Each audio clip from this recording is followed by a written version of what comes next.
In 1974, Elizabeth Noelle-Neumann created a mass communication theory she called the spiral of silence. Her theory describes how, quote, an individual's perception of the distribution of public opinion influences that individual's willingness to express their own opinions. In other words, a person who believes their opinion is only shared by a small percentage of the public is less likely to express that opinion. Their silence on the issue makes the opinion they hold seem even less popular, which in turn causes other people who share that opinion to also remain silent. This theory explains how an opinion held by a loud, vocal minority can suddenly seem like the dominant mainstream opinion because too many of the people holding other opinions remain silent. In 2022, Stella Morabito, a former CIA analyst and an expert on propaganda in totalitarian regimes, wrote a book entitled The Weaponization of Loneliness: How Tyrants Stoke Our Fear of Isolation to Silence, Divide, and Conquer.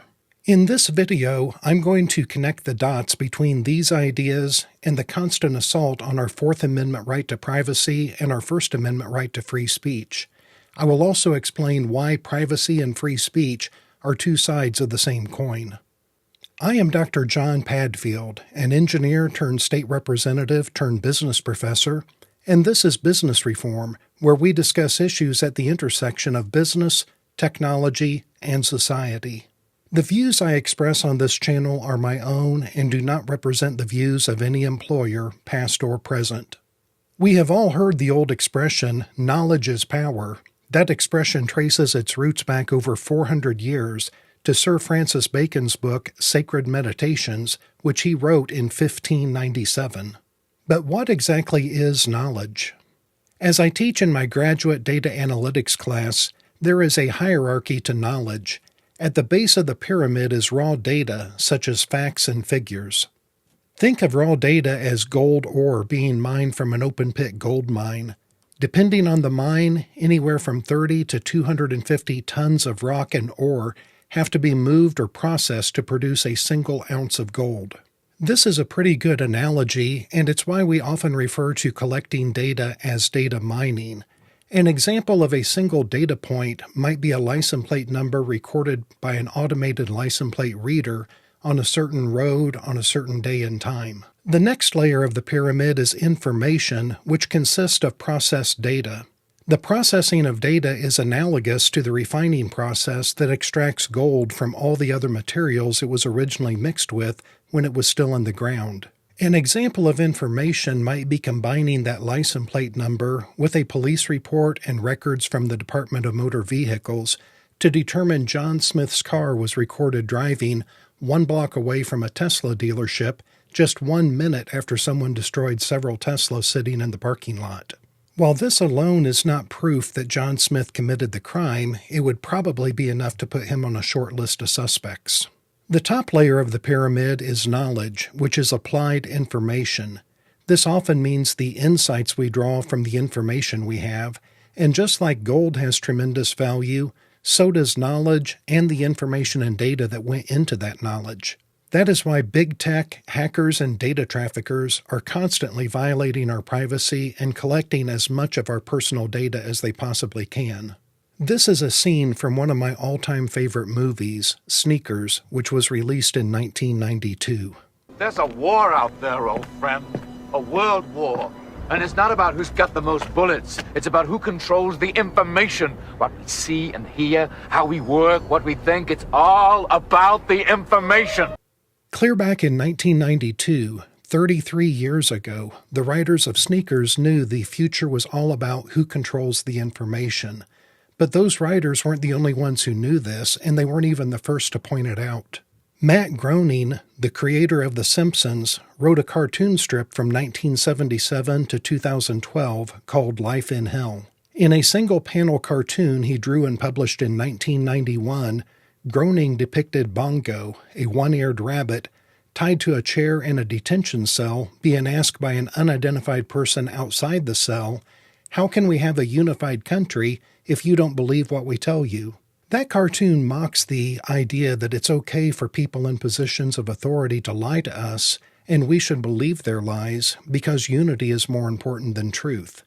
While this idea was mocked in 1991, it was earnestly expressed again 30 years later, not by a cartoonist, but by the CEO of a major media outlet in a 2021 TED Talk.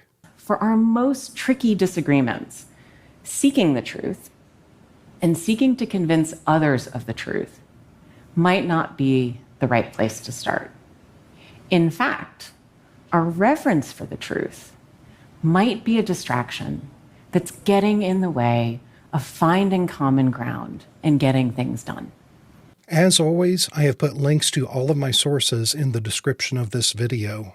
Our reverence for the truth might be a distraction that is getting in the way of finding common ground and getting things done. So how do all of these pieces I have mentioned so far fit together to help us, quote, find common ground and get things done? And what have agencies, bureaus, and departments of the United States government lied to us about, for our own good, of course? Well, how far back in time do you want to go? We could go back to the 1920s and talk about the conspiracy theory that agents of the U.S. government were poisoning Americans during Prohibition by tainting illegal alcohol. That program turned out to not only be true, but also highly effective. An estimated 10,000 Americans permanently quit drinking and breathing as a result of the government shaping public opinion on the risk of drinking illegal alcohol. Or we could go back to the 1940s and 50s and talk about the conspiracy theory that the CIA was secretly smuggling Nazi scientists into the United States to work for the government. That program, known as Operation Paperclip, also turned out to be true, with many of those scientists going to work for the CIA or NASA. Or we could talk about the FBI's illegal surveillance of and attempt to blackmail Dr. Martin Luther King into ending his own life in the early 1960s. But I have already made a whole video about FBI scandals that I will link to at the end of this video. So let's just skip over all the old lies Americans have been told to shape public opinion on things like the 1964 Gulf of Tonkin incident that was used to justify committing U.S. troops in Vietnam, and other lies currently being exposed by the Trump administration, declassifying thousands of 60-year-old documents. Old-school propaganda shaped public opinion using the spiral of silence, even before the spiral of silence was proposed as a mass communication theory. Those in authority simply repeated a lie over and over until the lie seemingly became the dominant belief, and people who disagreed fell silent because they didn't want to risk social isolation for holding beliefs deemed outside the majority opinion. But the spiral of silence was just a stepping stone in the evolution of techniques to shape public opinion, because it didn't work on everyone. There was always a small percentage of people who were willing to speak up and challenge the official narrative of major events and phenomenon. I'm not saying the alternative narrative was always right, but neither do I believe the official narrative was always right. People who question any official narratives today are often dismissed and derided as conspiracy theorists. To me, it's fascinating to know when and how the term conspiracy theory was popularized in the American vocabulary. The when is easy to pin down. According to Google's Ngram Viewer, which tracks the frequency and usage of every English word and phrase in print all the way back to the 1800s, the phrase conspiracy theory was hardly ever used prior to the 1960s, but it has dramatically increased in usage over the past 60 years. That begs the obvious question of why did the term conspiracy theory start being used so often in the 1960s? The answer to that can be found in a story published on page 32 of the December 26, 1977 New York Times. Quote, "The Central Intelligence Agency has often argued that its worldwide propaganda efforts are intended only to alter the climate of public opinion in other countries, but a CIA document recently declassified under the Freedom of Information Act provides a detailed account of at least one instance in which the agency mustered its propaganda machinery to support an issue of far more concern to Americans and to the CIA itself than to citizens of other countries." That declassified CIA document was written on January 4, 1967, and it was titled Countering Criticism of the Warren Report. That CIA document stated, quote, A public opinion poll recently indicated that 46% of the American public did not think that Oswald acted alone. This trend of opinion is a matter of concern to the U.S. government, including our organization. Is it just me, or does that sound a lot like, how can we have a unified country if you don't believe what we tell you? But I'm sure that's just a coincidence. The writers of the CIA document explicitly state their aim is to, quote, provide material for countering and discrediting the claims of conspiracy theorists so as to inhibit the circulation of such claims in other countries. In other words, one method used by the CIA to discredit the idea that Lee Harvey Oswald did not act alone was to label anyone who believed that as a conspiracy theorist. For what it's worth, the CIA failed miserably at convincing the American public that Oswald did act alone. A nationwide poll taken 3 weeks before the 60th anniversary of JFK's assassination shows only 28% of Americans believe that Oswald acted alone, compared to 50% who believe multiple people were involved in Kennedy's assassination. When broken down by political affiliation, 45% of Biden voters and 61% of Trump voters believe Oswald did not act alone. Furthermore, of the 50% of Americans who believe multiple people were involved in Kennedy's assassination, 43% believe the U.S. government was involved in the conspiracy. After spending a lot of time researching the topic of shaping public opinion, here is my own conceptual model of the evolution of how governments shape public opinion. In the past, say prior to 2020, shaping public opinion mainly relied on two principles: lying quickly, loudly, and frequently to firmly establish the mainstream narrative, and dismissing and deriding any skeptics of the mainstream narrative as conspiracy theorists. This often worked fairly well based on the spiral of silence, because it created the perception that the majority of the population believed the official narrative. But this approach has a major flaw that was first exposed by Hans Christian Andersen in his 1837 story about the Emperor's New Clothes. Sometimes just one person willing to say the truth out loud is enough to collapse the whole house of cards. Methods of shaping public opinion have evolved a lot in the past decade. Today, shaping public opinion is more effective, both in the United States and abroad, for two closely related reasons: the rise of big tech and the Minerva Initiative.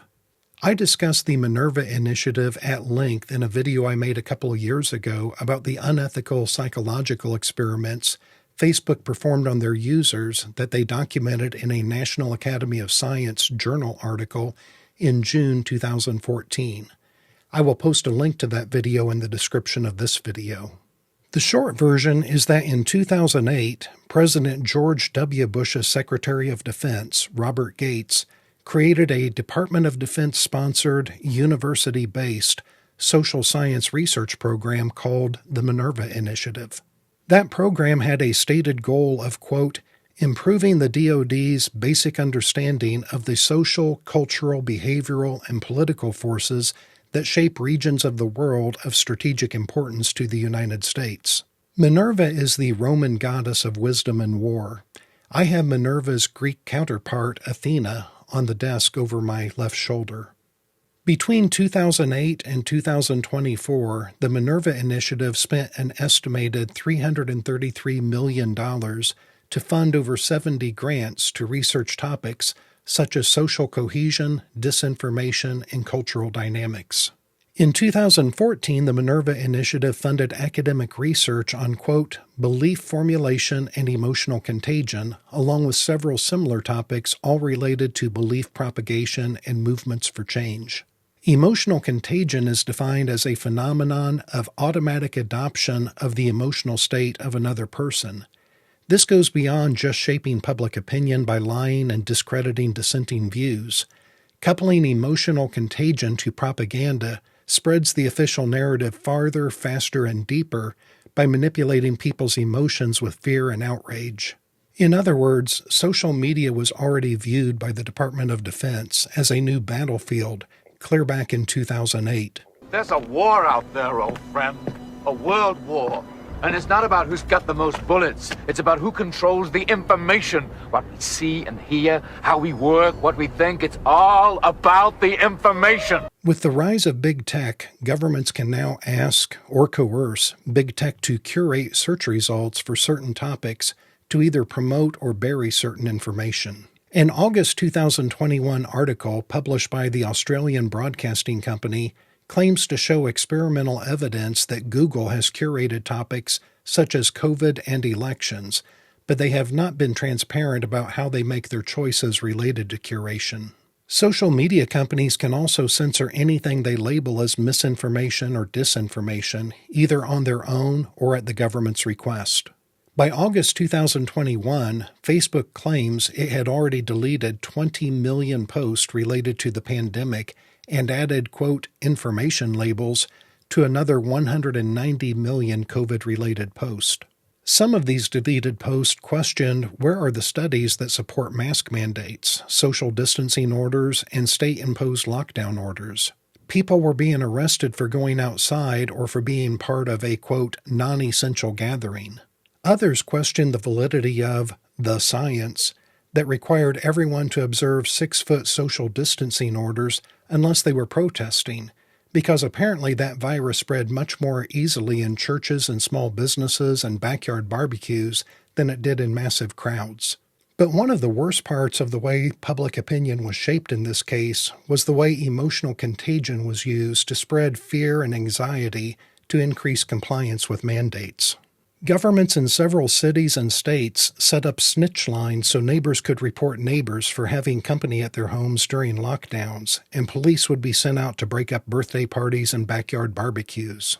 In other words, governments were physically isolating people while social media was banning the accounts of even medical doctors for posting things that challenged the official narrative. People and even some news outlets also had their social media accounts banned for spreading, quote, disinformation about Hunter Biden's laptop in the weeks before the 2020 election. 51, quote, intelligence experts, including 5 former CIA directors, signed a letter to discredit the story about Hunter Biden's laptop as Russian disinformation, even though the FBI had already had the laptop in their possession for 10 months at the time that letter was written. How did the FBI and their allies in big tech suppress such a massive story that had been published on the front page of the oldest newspaper in the country, the New York Post? Easy. They exploited human psychology. Maslow ranks social needs, the need for love, belonging, and inclusion, third on his hierarchy of human needs. In other words, they weaponized the fear of isolation and loneliness by threatening to ban the social media accounts of anyone spreading, quote, disinformation. Remember when I showed you this chart a few moments ago about how often the term conspiracy theory has been used? Can you guess why the use of the term conspiracy theory started to drop around 2020? It is because that term is currently being replaced by the word disinformation. This television screenshot of the NBC Nightly News, taken on August 14, 2021, shows that President Biden's Department of Homeland Security labeled people as potential terrorists for opposing COVID measures or believing there may have been fraud involved in the 2020 election. Nobody wants to be ostracized by friends, family, and coworkers for being a suspected terrorist, so this was yet another way to scare people into silence by weaponizing the fear of social isolation if they dared to challenge the official narrative. To summarize, the present techniques for shaping public opinion include all the past techniques, plus curating search results, censoring social media posts, and socially isolating people by banning their social media accounts for spreading what used to be called conspiracy theories, but today is being called disinformation. Finally, I said at the beginning of this video I would explain why I see free speech and privacy as two sides of the same coin. Free speech is all about an individual's right to share whatever data, information, or knowledge they wish to share. Privacy is all about an individual's right to not share whatever data, information, and knowledge they don't wish to share. I believe the next evolutionary step in shaping public opinion will take the form of social credit scores, where a person's personal and private information will be weaponized against them to control what ideas people are willing to express to others. But that is a topic for another video. I want to leave you with one closing thought. In a letter to Dr. Benjamin Rush, written on September 23, 1800, Thomas Jefferson said, quote, "I have sworn upon the altar of God eternal, hostility against every form of tyranny over the mind of man." I share that sentiment, and it's one of the reasons I make these videos. What do you think? Do you agree with my conceptual model of how techniques for shaping public opinion have evolved? Do you agree governments and private companies are both working to control our information by obtaining our personal data without our consent, and in some cases attempting to suppress our ability to question official narratives? I can't wait to read your comments.